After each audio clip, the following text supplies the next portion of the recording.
Hello, hello, j'espère que vous allez bien, moi ça va. Il fait chaud encore, bon bah, j'ai mis le ventilateur et puis j'avais envie de vous faire un petit tuto. Donc aujourd'hui j'ai décidé de vous faire le tuto d'une petite boîte en scrap. Alors je vais vous expliquer, le tuto n'est pas de moi mais je m'en suis servi pour en faire un autre, pour l'arranger à ma sauce. Et c'est pour réaliser des petites boîtes comme ça. Donc vous pouvez y mettre un bijou, enfin ce que vous voulez. Moi je vais y mettre des petites roses en pâte qui sèche à l'air, ou du plâtre, ou de la résine, vous pouvez y mettre ce que vous voulez. Une bougie. J'avais besoin de ce format. Alors, avec ou sans die, parce que pour faire la boîte, on n'a pas besoin de die. Si vous voulez faire une fenêtre comme ça, bah effectivement il vous en faudra un, mais n'importe quel die peut fonctionner. Ça peut être un carré tout simple, ça peut être un cercle, un ovale, enfin ce que vous avez sous la main. Voilà. Alors, donc je vous disais, ce tuto vient de, je l'ai noté à quelque part. Ce tuto, c'est alors un peu Isabelle qui me l'a inspiré parce qu'elle nous a montré, elle a fait une vidéo où elle fabriquait des petites cartes qui étaient rangées dans une boîte de ce format-là. Et ce tuto et ces cartes, elle avait trouvé ça sur Instagram. Et c'est Séverine Battista qui réalisait ces petites cartes et puis qui donnait le lien pour aller sur le blog de la boutique Scrap Didi, puisque Séverine Battista est DT, fait partie de la DT Scrap Didi. Et donc elle donnait le lien pour obtenir le schéma de la boîte. Et moi ce qui m'intéressait, c'était les dimensions, parce que je me doutais que ce qu'elle donnait là, 8 sur 8, ça conviendrait pour ce que je voulais faire. En revanche, l'épaisseur était trop grosse, et puis il n'y avait pas de petite vitrine entre guillemets comme je voulais faire. Donc j'ai d'abord fait son schéma, et puis ensuite j'ai fait des calculs pour l'adapter à ce que je voulais. Voilà. Donc si vous voulez le schéma original, vous allez sur la boutique, le blog de la boutique Scrap Didi, et vous trouverez ce schéma.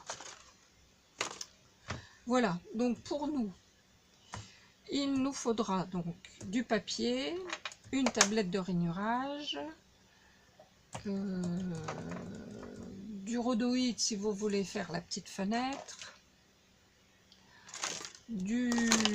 qu'est-ce que j'en ai fait, j'ai déjà perdu, du double face qui est là, voilà, du double face comme ça pour fixer le rhodoïde, une perforatrice éventuellement pour faire ici la petite encoche qui n'était pas sur le modèle original, la petite encoche comme ça pour pouvoir plus facilement ouvrir, et puis voilà, un joli papier, et puis un die à votre guise.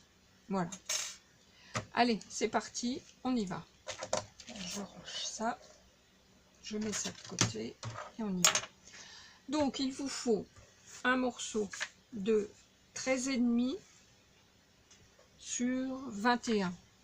Alors c'est bien parce que si vous voulez, si vous utilisez du papier A4, du 21-29-7, vous pouvez déjà en faire deux dans une feuille. Moi j'ai utilisé le 15-30 de chez Action, donc c'était ce modèle là. Ça fait un moment que je l'ai. Et comme je veux y mettre des petites roses parfumées à la lavande, je me dis que celui-ci fera très bien l'affaire. Donc c'est parti. Donc je vous disais 13,5 sur 21.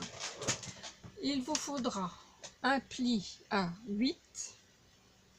Alors, je ne sais pas si vous remarquez, mais j'ai changé de plaque de rainurage, de tablette de rainurage, parce que l'autre, elle n'avait pas des rainures tous les demi-centimètres, donc il fallait que je fasse quelquefois des calculs, ça pouvait prêter à confusion. Je me suis jamais trompée, mais bon. Celle-ci, c'est plus facile, j'ai pas de questions à me poser. Alors, on a dit 8.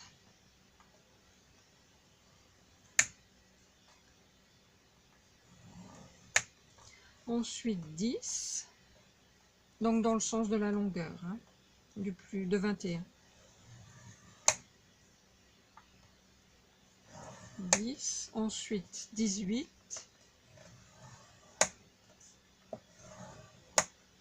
20.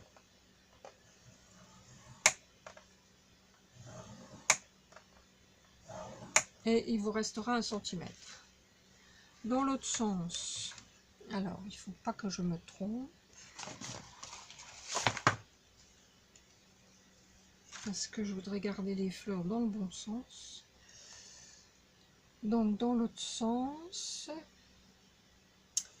il faut un pli à 2. Oui. Ensuite à 10.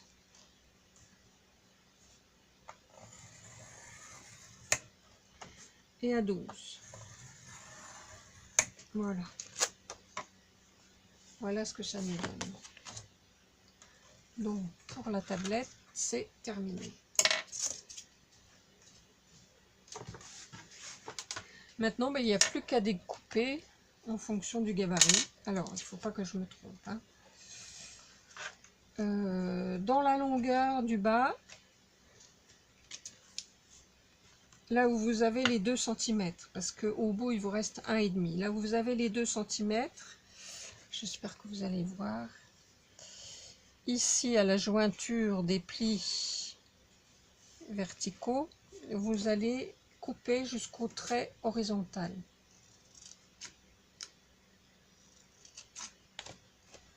Voilà, ça vous fait une languette comme ça. Vous faites pareil de l'autre côté, vous en avez une autre. Voilà, ça vous fait ça. Et le petit bout qui est là, on l'enlève.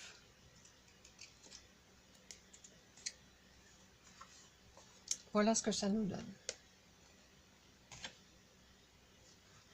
Ensuite, on va enlever de l'autre côté, là où on vient d'enlever un petit bout. On va enlever ici, c'est quoi, c'est 1 cm là? Oui, c'est 1 cm. Sur la bande de 1 cm, on enlève pour qu'il nous reste juste les 8 qui sont là. Donc on enlève les 2 et les 1,5.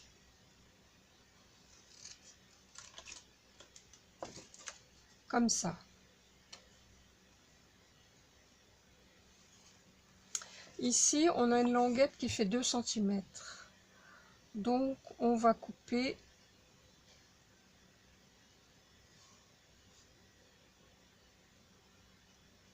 jusqu'au bout, là, comme ça. Mais avant,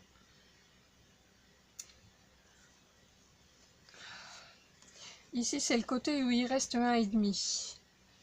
Donc on va garder juste, on va couper là, sur les 8 cm.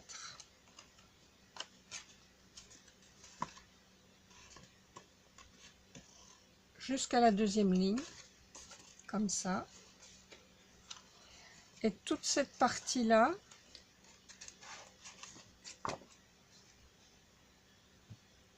de 1,5, à partir d'ici, on va l'enlever.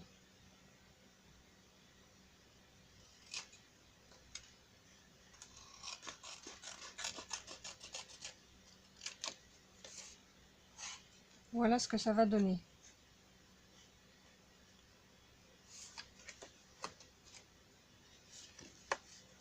Donc ici, on va couper également pour pouvoir rabattre. Donc l'une en face de l'autre, vous avez les 2 languettes, comme ça. Ici, vous avez aussi. les 2 languettes comme ça. Là vous avez celle-ci et là vous avez celle-ci. Maintenant ça c'est ce qui sera rabattu, donc on va couper en biais un petit peu comme ça et comme ça.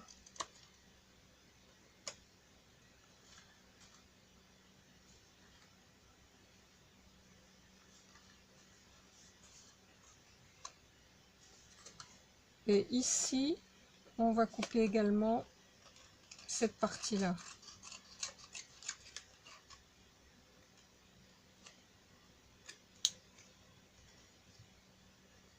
On coupe en biais.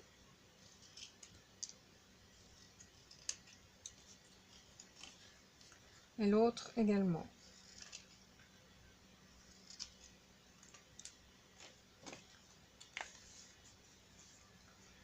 Je regarde où j'en suis.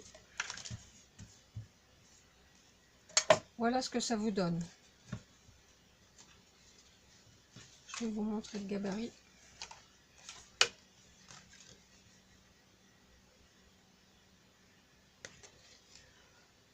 Donc ici, 2, 8, 2 et 1,5.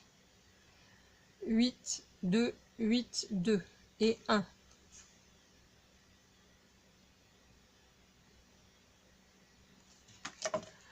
Donc ça correspond, si on replie tout ça,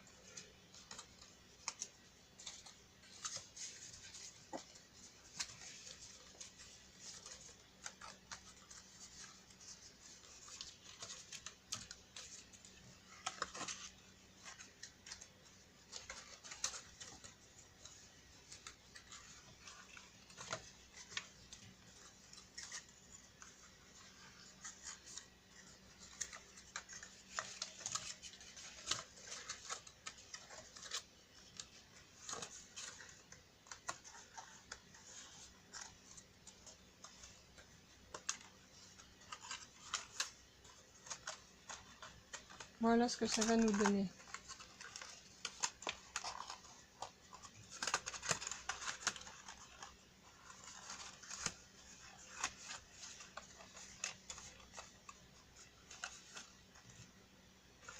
Donc maintenant il nous reste à faire l'encoche. Alors il ne faut pas que je me trompe. L'encoche ici, donc là on va centrer. Il faut faire une encoche ici pour la fermeture, c'est la partie qui est entre les 2 languettes. Donc je suis à 8, je vais mettre 4 et je vais faire une petite encoche.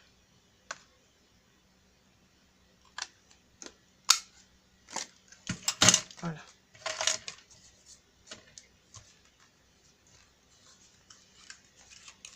Et maintenant je vais faire ma petite fenêtre. Acheter tout ça. J'espère que vous avez compris. C'est pas évident à expliquer. Je vous le remontrerai tout à l'heure quand j'aurai fait la petite fenêtre. Alors pour la petite fenêtre, moi j'ai estimé qu'il me fallait un morceau de rhodoïde de 6 sur 6. Mais ça vous adaptez en fonction de ce que vous faites comme fenêtre. Alors 6 sur 6, non ça fait plus.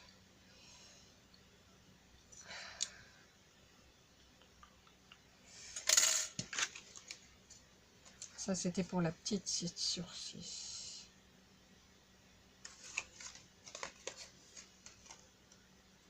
Oui, 7 sur 7 c'est mieux. Je coupe ça et je reviens. Je vous mets sur pause. Voilà, je suis revenue. Alors, je vous remontre un petit peu ce qu'il faut découper. Là-dessus, ça sera plus lisible. Donc, 21 sur 13,5.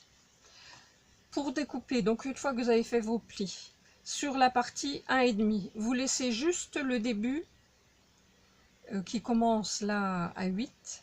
Vous laissez juste cette partie-là et vous coupez les 1,5 qui restent. Ensuite, sur le 1 cm, vous laissez pareil, vous laissez juste les 8 cm qui sont au milieu et vous coupez tout ce qui dépasse. Une fois que vous avez fait ça, vous coupez ici les languettes sans les enlever de chaque côté pour pouvoir les replier. Et puis ici, la même chose. Donc vous avez enlevé les 1,5. Il vous reste ça, et ce qui est entre les deux, vous l'enlevez également, sur la partie des 8 cm. Et les languettes, vous les coupez en biais pour pouvoir les rabattre plus facilement. Voilà, une fois que vous avez fait ça, vous faites votre encoche, donc du côté du 1 cm, du 2, et sur le 8, vous faites une petite encoche au milieu, et vous faites votre découpe fenêtre, si vous faites une fenêtre. Une fois que vous avez fait ça, eh bien, il vous reste ceci. Donc, il faut coller votre rhodoïde. Alors, moi, je vais mettre du double face parce que dans ces cas-là, pour le rhodoïde, c'est quand même mieux.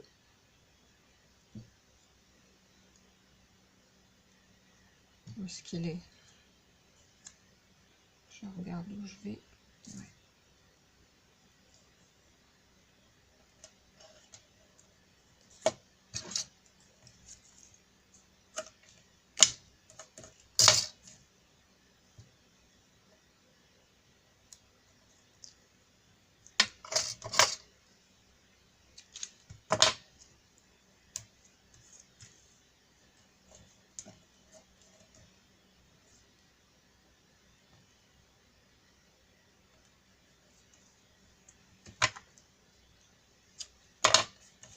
C'est assez rapide, hein.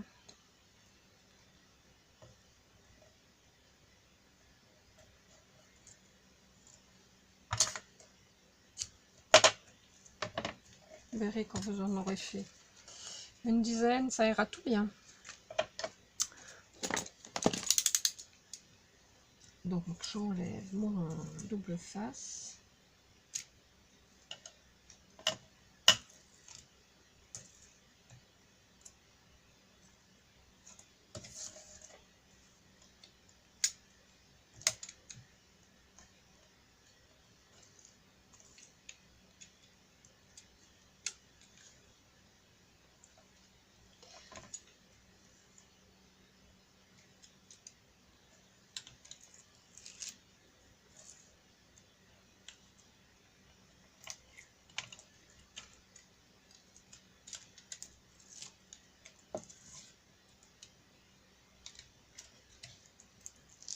Voilà.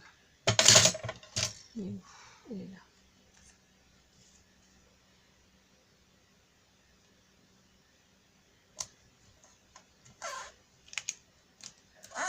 Alors le rhodoïde, ça peut être de la récup, hein. Voilà. Donc maintenant, pour coller, on marque bien nos plis.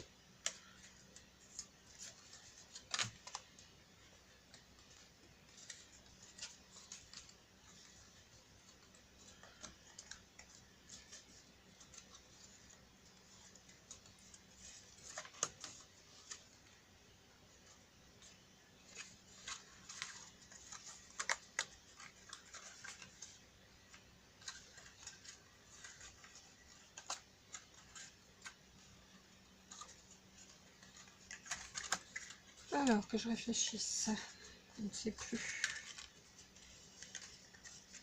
Oui, c'est ça. La petite languette là qui vous reste de 1 cm, on va mettre de la colle dessus ou du double face comme vous voulez. Moi, je vais mettre de la colle.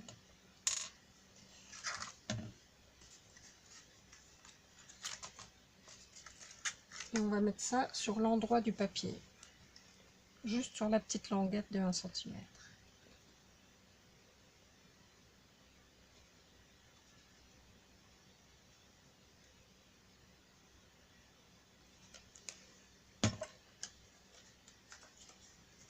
Et on va venir la coller bord à bord Ah, j'ai pas ancré, oh, bah tant pis, je le ferai après.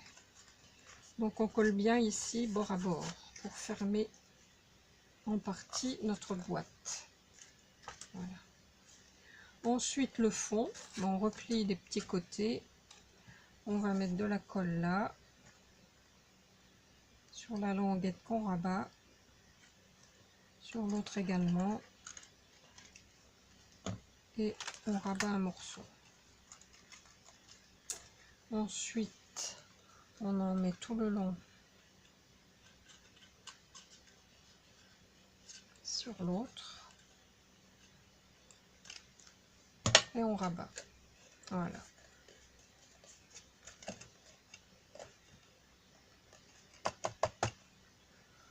On peut s'aider avec le plioir si je le trouve pour bien appuyer à l'intérieur.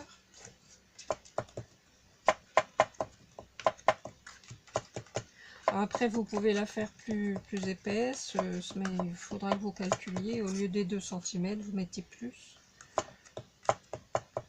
Sur le modèle initial je crois que c'était 5. Voilà, donc on rabat ici, on rabat ici les deux côtés qu'on a biseautés, et voilà ce que ça donne. On a notre petite boîte.